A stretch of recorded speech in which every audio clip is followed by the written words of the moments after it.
അഗസ്റ്റിനെ പറ്റി നമ്മളെല്ലാവരും ഒത്തിരി കേട്ടിട്ടുണ്ട്. അഗസ്റ്റിൻ എന്ന് പറയുന്നത് ഒരു തരത്തിൽ നമ്മളൊക്കെ തന്നെയാണ്. ദൈവത്തെ അന്വേഷിച്ച് ഇതാണോ ദൈവം, അതാണോ ദൈവം, അങ്ങനെയാണോ ദൈവം, ഇങ്ങനെയാണോ ദൈവം എന്നുള്ളൊരു സംശയങ്ങളുടെ കൂമ്പാരത്തിൻ്റെ ഇടയിൽ കഷ്ടപ്പെട്ടു പോയ, അതിൻ്റെ ഇടയിൽ ദൈവം എന്ന് പറയുന്ന ആ സത്യത്തെയും ആ ഒരു സ്വത്വത്തെയും ഒക്കെ തെറ്റി മനസ്സിലാക്കിയ ഒരു മനുഷ്യൻ.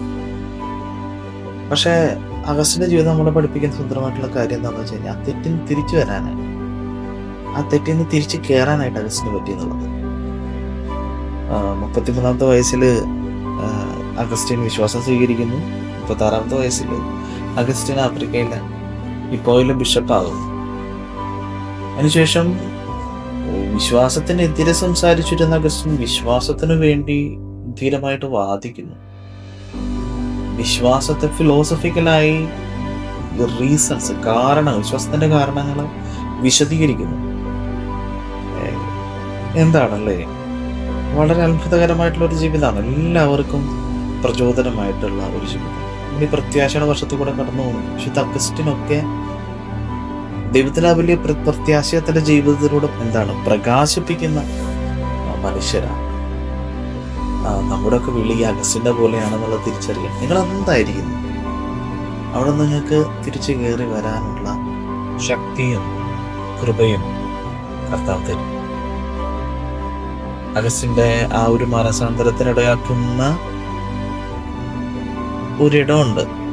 ഞാൻ ആ വചനത്തെ പറ്റി പറയാൻ ആഗ്രഹിക്കുന്നില്ല. പക്ഷെ അഗസ്റ്റിൻ ചെയ്യുന്ന ഒരു പ്രവൃത്തിയിൽ നിന്നാണ് അഗസ്റ്റിൻ ഒരു തിരിച്ചറിവിലേക്ക്, ഒരു വെളിച്ചത്തിലേക്ക് അഗസ്റ്റിൻ വരുന്നത്. അത് വചനവായനയാണ്. He started to read the scripture. അവൻ വചനം വായിക്കാൻ തുടങ്ങി. വചനം വായിക്കാൻ തുടങ്ങിയപ്പോൾ വചനം ഗ്രഹിക്കാൻ തുടങ്ങി. വചനം ഗ്രഹിച്ച ആ മനുഷ്യൻ ആ വചനത്തിൽ തന്നെ സ്നാനപ്പെടുകയാണ്. ആ വചനം മാംസം ധരിക്കുന്നത് അഗസ്റ്റിന്റെ ജീവിതത്തിന് അനുഭവവേദ്യമാകാനായിട്ട് തുടങ്ങി. അപ്പൊ ഈ ഒരു അനുഭവത്തിലേക്കുള്ള ക്ഷണമാണ് അഗസ്റ്റിന്റെ ജീവിതം. അപ്പോ ആരെങ്കിലുമൊക്കെ ഇങ്ങനെയൊക്കെ ബുദ്ധിമുട്ടുന്നുണ്ടെങ്കിൽ just take and read the life of Augustine. അഗസ്റ്റിന്റെ അടുത്ത് വായിക്കുക. അഗസ്റ്റിൽ ചിലപ്പോ നമുക്ക് നമ്മളെ കണ്ടെത്താൻ പറ്റും.